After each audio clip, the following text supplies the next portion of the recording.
Welcome to our podcast called VERSED with Scott Tittle, a Viam Capital podcast, where we will be interviewing leaders in the long-term care sector who are shaping the future of the profession. We will be discussing issues top of mind to them so our listeners can be even more well-versed as they tackle their day. This podcast is powered by Viam Capital, a new national financial services firm focused exclusively on providing capital solutions to the seniors, housing, and healthcare sectors. For more information, you can find us at viamcapital.com. I'm your host, Scott Tittle. This is VERSED. I'd like to welcome to our most recent episode of VERSED podcast, my former boss, longtime mentor, and even longer time friend, AHCA, NCAL CEO and President, Mark Parkinson. Mark, welcome to our podcast. Hey, thanks, Scott. Great to be here. I never felt like I was your boss, but it was great to work together. Well, those were really interesting times and really appreciate the opportunity to come out to DC and work with you and the team on behalf of the sector. And we're going to talk about some of those things today we got a chance to work on, but I really want to thank you for being here. Sure. And we don't have a lot of time today. I like to keep these episodes pretty short. So I want to kind of jump right in, but I do want to ask you a question just to start off with our listeners. I've never asked you this, so I've just thought it'd be curious for me personally, but also for our listeners. You know, we're coming up on the 3-year anniversary of COVID, March of 2023 here. And I want you to think back to that weekend in March of 2020, maybe in a couple of days before, you know, when the country started to realize that COVID was going to be a significant issue for our country, but also from your perspective, where were you exactly when you realized this was going to be a significant issue for our sector? I know exactly where I was. I was in Las Vegas. We were hosting our regional multi-council, which are people that own between 10 and 40 buildings. And Robin Dale, who at that time was our state exec in Washington State, called in to tell us what had happened at Kirkland and how challenging it was. And of course, I knew about COVID. We all did. But it was that moment in hearing him discuss what had happened in the facility and really telling us what a great facility Kirkland was, 5-star facility with really great track record, great management, et cetera. That's when it hit me that this could end up in what I thought at the time might be hundreds of buildings. It ended up being in, every building in the country, but it was really that moment in Vegas. And that was the last in-person meeting we had for like a year and a half. Yeah. So that was probably during the end of that week, kind of that Thursday, Friday before that weekend. And then it was like the last week of February, maybe the first week of March of 2020. Yeah. Interesting to think back to those times. For me, it was a couple of days later. You may remember NCAL hosts an in-house general counsel roundtable every year at the AHLA spring meeting, which is focused all on long-term care and the law. And I was on that Monday morning, was in a meeting with all of our members at the time and the general counsels of the largest assisted living operators in the country, many of whom were from the Pacific Northwest. And Mark, as fellow lawyers, this was just a fascinating discussion among really smart people that were on the operational side, the legal side, trying to issue spot COVID going forward. And it'd be really fascinating to get that group of people back together again to think about where we were then. Early questions like, when you have a positive case, who do you have to notify? What are local and public health officials saying about this? Do you have to quarantine? Where is CMS on? So really some fascinating legal questions at the time, but I've always wanted to ask you that question, exactly where you were and thinking back. So let's just jump forward kind of where we are today. I mean, a lot of the country, as we know, has moved on, but our sector, certainly not impacted the same way it has been over COVID, but still very much present in our buildings. Where are we in terms of COVID positivity rates, mortality, and the all important question of SNF census? Sure.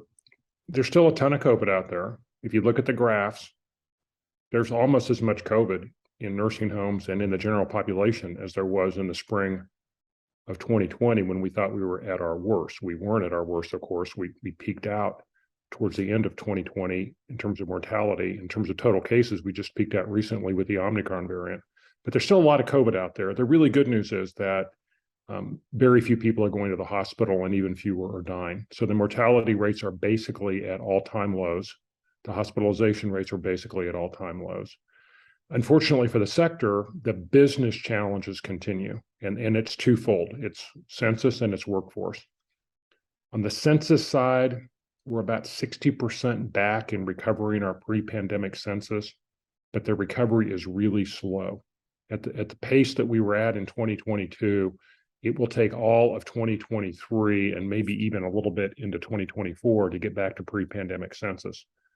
On the workforce side, it's hard to know if we'll ever get back where we were because this has never happened before. We had 1.5 million workers in buildings before the pandemic. We have 210,000 less workers right now. Every other part of the healthcare spectrum has recovered its workforce. There's more people working in doctors' offices and home health and hospice and in hospitals today than there was before the pandemic, but 210,000 less in nursing homes. So we don't know. It has recovered a little bit. We were at one point down 240,000 workers, but I think the loss of workers is the longest term challenge that we'll have coming out of this. Yeah. And we're going to talk about President Biden's minimum staffing ratio proposal here in a little bit, which certainly is impacted by all those numbers. But again, for our listeners, I kind of wanted interesting to have a bookend discussion about where we were 3 years ago and where we are today. And great to hear you think that there will be some census recovery on the SNF side, albeit slower than everybody would hope and expect. But well, Mark, we just got through the midterm elections and really the follow on to the elections, which is the speaker election on the House. Kind of where are we in the leadership of the House and Senate, and what are your thoughts about any challenges or opportunities for the sector on Capitol Hill this year? Yeah, I think the sector has never been in better shape with our relationships on Capitol Hill, on both the Republican and Democratic side, Senate and House. We've got people that have spent time in nursing homes, that have toured our buildings, that have had long relationships with members and providers, and that I think get it. I think we're in good shape on the Hill. And because there's divided government now, with the R's having the House and the D's having the Senate, very little will happen on Capitol Hill. They'll be fortunate if they can just pass the bills to keep the government open, let alone, all the other things that it would be either good or bad for them to do. So I don't think very much will happen up on the Hill for the next couple of years. We'll get through the 2024 election, see who the president is, see who controls the House and the Senate, and then go from there. Very little on the Hill, but there will be a ton of activity from the administration. What presidents do, what governors do when they can no longer get things done in their legislative bodies is they start trying to do everything administratively. Mm-hmm. And that's what the Biden administration is doing. They kind of forget that there are three branches of government and they just kind of run off and try to do everything on their own. The minimum staffing requirement's a perfect example. They tried to get it done through Congress. They couldn't. So they said, okay, we'll just do it on our own. So our challenge in DC is not on the Hill. Our challenge is with the administration. Yeah. So I want to ask you about the minimum staff ratio in just a minute, because I know you've got an update on that. But one thought I know our listeners, certainly the investment side, want to know is any additional relief coming from Capitol Hill? It sounds like likely not. I mean, we've gotten so much money as a sector through the Provider Relief Fund, and a lot of money's at the state level now. Is that right? So say a little about where are some opportunities still for the sector in pulling down some federal or state stimulus money? We feel like we have three chances. So the three things that we're working on for 2023 are, first, to keep the public health emergency going as long as possible. There are still about 10 states that have Medicaid add-ons that are tied to extension of the PHE. It's now extended till April 11th. I think most folks in town think that that's it. We're going to keep lobbying to try to keep it going longer. The longer it goes, the better for the sector. The second is our Medicare rate. A core function of AHCA is to make sure that we get a market basket increase every year. That rule will come out around May 1. We feel confident that we're in good shape. There are people, trying to shoot at us and asking for Medicare reductions. We think we can fight that off, and there'll be a Medicare increase again this year. And then thirdly, it's our work with the states. As you indicated, it's the states that by and large are still flush with cash. Some of them have money that they have to spend on COVID, or else it's going to go back to the federal government. So we've been working closer than ever with our 50 state execs to try to access those funds. It's been hit and miss, but in most states, there's been some pretty good relief provided, and we're really doubling down our efforts in 2023 in the states. Yeah. And we've highlighted in some of our past interview guests some of the work that's been done in the states, Wisconsin, Pennsylvania, and to say the least. And there have been some real successes there. Yeah. On the public health. And really a lot of great wins, just about everywhere. Unfortunately, a handful of states, not yet. So. Yeah. And on the public health emergency, I've heard you say that is one of the most significant programs, or really the most significant efforts that the federal government could continue forward to really help the sector, not only financially, but also through regulatory relief and 3-day stay. And exactly. Any work that could be done from an advocacy that we could help with to extend it one more time or through there? Yeah. This likely it? Well, we've done, that's been our philosophy every quarter. So, there were people that thought this would end, in the middle of last year. And so every quarter we've been saying just one more quarter, let's keep pushing it, blah, blah, blah. The administration will make this decision. They said 60 days in advance of April 11th. So the really key date is February 11th. And any contact to CMS and HHS just saying, hey, keep this thing going is helpful. They're going to make the decision primarily based upon the data, how much COVID is out there in the general population. But we will continue to advocate. And we've continued to have ads on the air in DC encouraging them to continue the public health emergency. The hospitals agree with us on this, so we've been working with those associations, and we'll push it really hard until February 11th, and then we'll find out then if they'll extend it anymore. Again, almost 100% of the consultants in DC think this thing ends on April, but because of the amount of money involved for our providers, we're continuing to push it. Yeah, I've certainly read too. A lot of state Medicaid directors just recognize they're not ready either for all these unwinding plans. Yep. I mean, there was some significant number that you put out in a survey, 20 to 25 states just indicate they're not ready to unwind the PHE just yet. So Right. hopefully there's more work to be done there. Mark, we've kind of talked a little bit about the minimum staffing ratio proposal, and you've got an update for our listeners. Maybe share a little bit about what you know now and what maybe we could expect to be released here sometime soon. Well, what we now know is that it's going to be released with our payment rule. So it will come out around May 1. We haven't been clear on the timing before. It's probably the single worst public policy idea that I've ever seen in my very long life in public policy. We just don't have the workers. And even if the workers were out there, we don't have the funding to pay for them. Despite that, the administration seems very committed to doing this. There's an echo chamber that they are surrounded by of advocates who don't understand what we do, other people that want nursing homes closed, various groups that have done studies on the sector, and they're just listening and talking to each other. And what we have to make sure is that they hear from other voices. So we are initiating a campaign right now to encourage people to contact CMS and HHS before the rule comes out. And we hope to generate thousands of emails and letters before the rule comes out. We'll be pushing it after the rule comes out. We'll be pushing it after the final rule if the rule is not good. So it's all hands on deck, but it's a policy. It cannot work. The workers aren't there. Yeah, and just to quote a couple numbers, I know your association put out just before the holidays, almost about just shy of 200,000 additional staff members would likely be needed on the front lines to comply with the rule. 94% of those surveyed indicate they could not comply with the rule going forward. And their numbers indicate that could be a total cost of about $11 billion additional dollars, to sort of to 11 billion a year. And so who's going to pay for that? We'd have to come up with 50,000 additional RNs, which is just absurd. They're just not there. Yeah. It doesn't make any sense, but it looks like the administration's forging ahead. So we're gonna have to fight it. Well, I know our listeners, our clients, our sponsors, our referral partners all stand ready to help however we can, Mark. So we'll look forward to getting information from the association and really hitting all of our contacts in DC as best we can to help with the advocacy. So, Right. Yeah. Mark, I want to turn to a couple of things kind of looking forward. We've talked about some pretty tough challenges of the sector. I know you're an eternal optimist and have a real bright thought about where we're all going here. You, like me, share a real affinity for Winston Churchill. And I love the quote you use about Churchill thinking about how we can write our own history.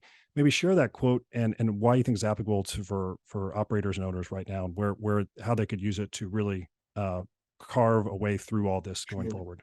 Well, I think Churchill was asked if he was worried about how history would treat him, and he said, "I don't worry about that because I intend to write history. I intend to write my own history." And I think that's what providers have to do. We can't just sit around and wait and hope that things get better. We have to take the bull by the horns and write our own history. And so, what we see aggressive, innovative providers doing is really developing a population health management strategy, which I think is a really good way to control your own future, getting really good at taking care of residents and then figuring out a way to get paid to do it is a really important piece of this.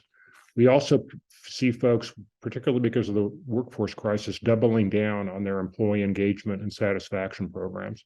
If you look at facilities and operators that are doing well, it's people that have really focused on that. As difficult as things are on the business side, 31% of buildings are now back at or above pre-pandemic census. And the exact same number, 31% of buildings, according to the PBJ data, are using no agency. So it is very, very hard. But if we sit, I love something. I think it's in 7 Habits where they talk about when things are bad. If you're not a successful person, you look out the window to see who you can blame.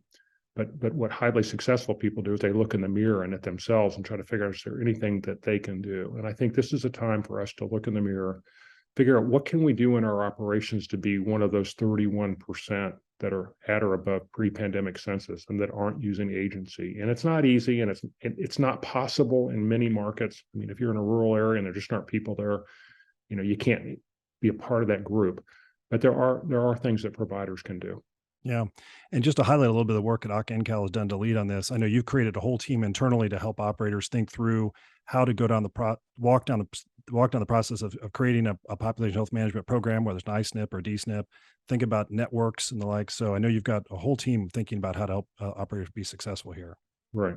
Yeah. And then We want every member, whether they have one building or 200, to be able to have the opportunity to participate in population health management. So we've hired what I think is an all-star team of people that our members can call and for free get advice and information about what their options are. Yeah. And then just for our listeners, especially those small operators, our mutual friend Tom Coble, who's a small Yep. operator of Oklahoma, went down this path early and has created a very successful program. So operators of all sizes can be successful in this area. They can be. And even if you have one building in a rural part of the country, you can participate in population health management. We want to help you figure that out. Yeah. One an additional prong, I think, of operators taking control of their future. One focus we certainly have here on the finance side is how to think about helping operators through various programs like HUD. I know you're a big fan of HUD, and maybe share a little bit about why you've really encouraged a lot of your members to sort of think about looking at HUD finance. Well, Stacy and I were independent operators, and we didn't have any financial investors. So the way that we did our operation was one building at a time. We built all of our buildings from the ground up, and we didn't come into it with a whole bunch of money. We came into it with enough money to put down 20% for our first building, but that's all we had. And then from then on, we were just scratching and clawing and trying to figure out how to get up the next building and the next building. And, I ended up signing tens of millions, Stacy too, tens of millions of notes with banks, which is good. And as long as you're making your payments, the banks love you and they invite you to play golf and, you become friends. I ended up on a bank board and all of that. But the problem is those interest rates reset typically somewhere between 5 and 10 years from when you enter into your agreement. And interest rates change, and you might start out with a pretty good rate, but as we've seen here in the last 6 months, interest rates can go up dramatically. So the great thing about a HUD loan is that the rates don't reset every 5 or 10 years. It's set for the life of the loan, which typically I think is a 35-year payout, and the borrower doesn't have to guarantee the note. And so if things suddenly go wrong in one of your buildings, you're not broke. You haven't lost everything that you built up over time. So we always thought that total success for us, there are a lot of different benchmarks. One is getting the building approved, getting the building built, getting the building operating well, getting it full. But we didn't feel like we had been completely successful until we were able to close our HUD loan. And that's the point where we could sleep at night, at least as it related to that one building. So, what a lot of folks I think have come to realize over the last 6 months is that interest rates can go up very quickly and very dramatically. And if you're not locked into a rate, you have a massive interest rate risk. We're now in a little bit of a lull. Rates have come back here just a little bit over the last 30 or 60 days. And I just, I encourage every provider I know that if you're not locked into a long-term rate, you need to look and take a look at it, because it just makes total sense. Yeah, I just saw this morning the rates were just a little below 5% too on the HUD side. So for all the reasons you demonstrated and talked about and heard you really encourage operators in small group meetings and in large conference calls to take a look at HUD as a way to kind of take control of your destiny, right? Is to really have some confidence and stabilize your finances going forward. And so really appreciate your encouragement there, especially for small independent owners, assisted living operators, not-for-profits alike. Yeah, there are many operators, and they don't realize it yet because their rates haven't reset. But their single biggest risk is not CMS. Their single biggest risk are escalating interest rates because of what it can do to your cash flow. So anyway, I could go on and on about this, and no one ever listens to me because I was begging people to refinance when you could close a HUD loan in the 2s, and people weren't doing it. So. Well, we appreciate encouragement, and it's another way that you're helping operators think through working through these difficult times, and that's just another way they can think through it too. So, Mark, we've gone through a lot of big topics in a short period of time today, and I know again, we'd love to have you back at some point. I know we're at maybe a year from now. I'm sure there'll be a lot to talk about in the 2024 presidential general election cycle. So, really appreciate your leadership in DC and helping the sector through these very difficult times. I want to ask you one more question that I ask every guest, which is what's on your nightstand, which is just another way of saying kind of what are you reading right now? What do you recommend? I know you're a voracious reader. You named your oldest child middle name Atticus after Atticus Finch. I think you've got a grandchild after a Harry Potter character. I mean, this for our listeners, we're talking to a real reader here. So anything you're reading right now that you recommend? Well, my sister, who I love desperately, got me a Promised Land, which is Obama's the first part of his series of his autobiography on his election and early years in the White House, and I'm reading that. He's a great writer and a great person, and I'm enjoying that. Yeah. Well, Mark, I don't know if you remember one of the very first times we met was way back in Long Beach, California, and we were talking about some books, and you realized that I also have an affinity for politics and work for a governor, and you said, "Hey, you really should read a book called What It Takes." Mm. And I ordered that book, and I've been always waiting all these years for you to ask me if I ever read it. It's about 900 pages long. It's about the 1988 election cycle. I did get through a lot of it. It is a fascinating read. And so I do encourage people to think about that book, especially as we're thinking about leadership in our country and future leadership and challenges and what it takes to run to be president of the United States. The great thing I like about that book, and just coincidentally, I was thinking about that book a few months ago because I was giving a speech about leadership, is that there are some leadership lessons out of that have nothing to do with politics, which basically what it takes to succeed in most things is a real passion and a willingness just to work your tail off.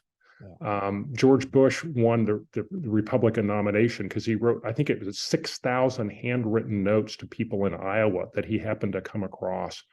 But I have this theory that, people can work harder than they maybe think that they can. And I sometimes use the example of Bush and what it takes as an example of that. You're right. You got to have a ton of time because that book takes forever to read, but it's very interesting. Yeah, well, I always appreciate you recommending it to me at that time. And Mark, again, thanks for your time today. It's been a great honor for us to have you on a Verse podcast, and hope our listeners enjoyed it. Again, I'd love to have you on sometime in the future and catch up. We appreciate Viam and you all helping us with our events. You guys have stepped up, and we appreciate that partnership and look forward to it continuing for a long time. Well, thanks so much, Mark. And we look forward to working with you and your team in 2023 to help fight the good fight in DC and our state capitals. So you bet. For our listeners, hope you enjoyed our conversation today. This is Versed.